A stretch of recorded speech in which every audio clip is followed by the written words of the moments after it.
Hi guys, Sophie here for Together We Are on Mondays, and Merry belated Christmas and Happy New Year, because today is already the 31st of December, yay! 2012 is ending. I am sick, so excuse my voice. And we still have chaos, I guess. I'm just doing a video today because it's my day and I haven't been sent any emails, so I just kind of randomly decided that I was going to make one. And I was going to talk about eating disorders and fertility, or having your period or not having it, or getting it or maybe not. And it just randomly jumped into my mind. I have no idea why.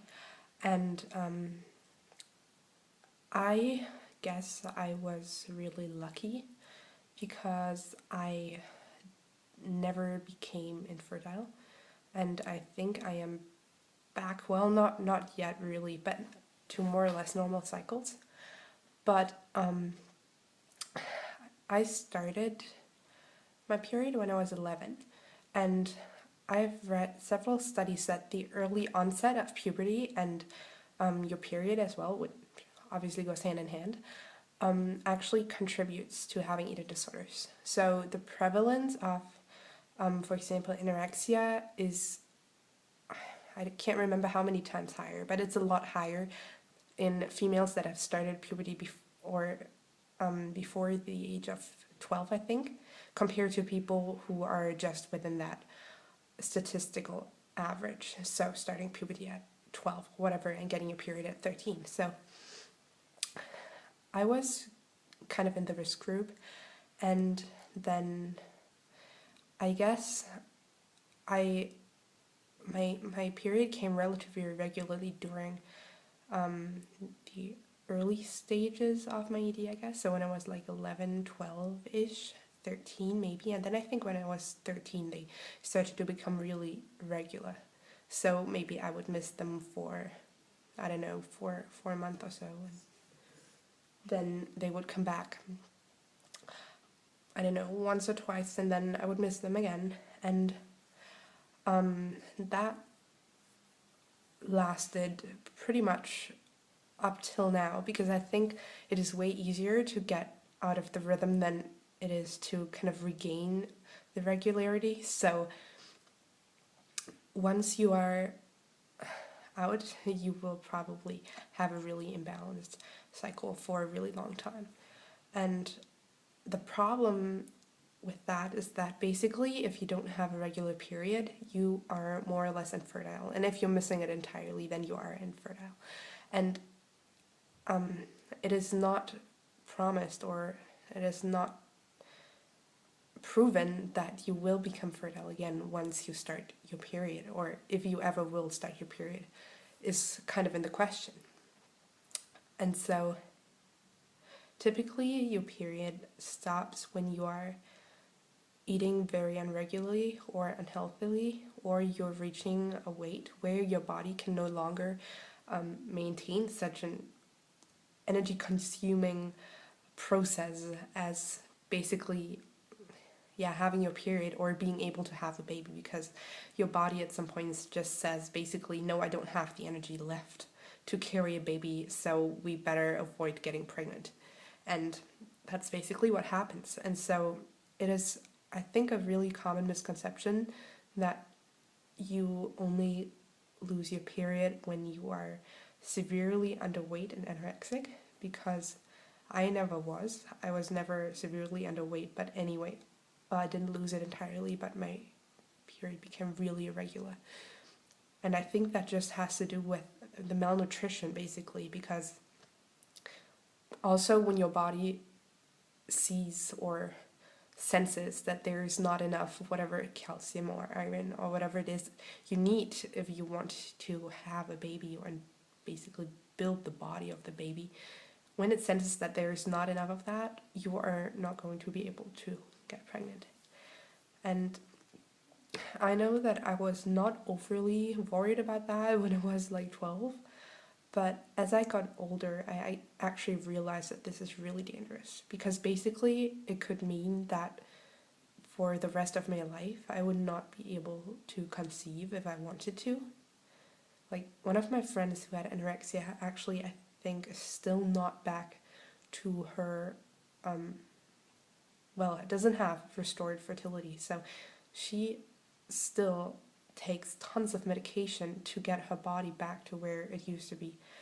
But so far, I think the doctors haven't been able to. And that is really extreme. She's 18 now, and she hasn't had a period since, I don't know, since she was like 13, I think. So nobody knows if she will ever be able to get pregnant again.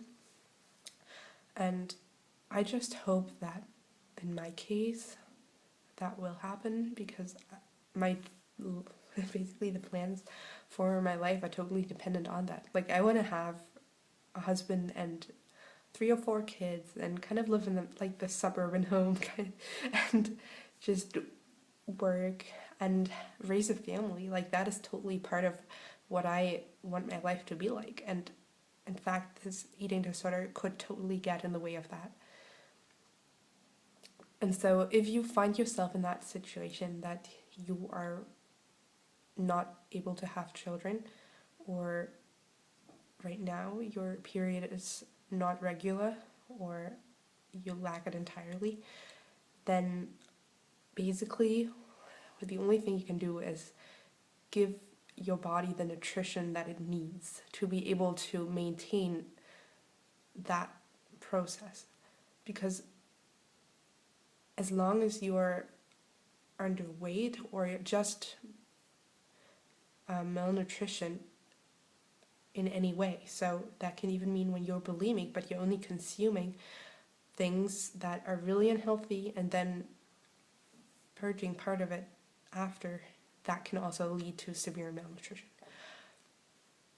Then you should probably consult with a nutritionist, or if you haven't started recovery yet, basically get going with that, because I think the longer you lack your period, the slimmer the chances become that you will ever gain it back.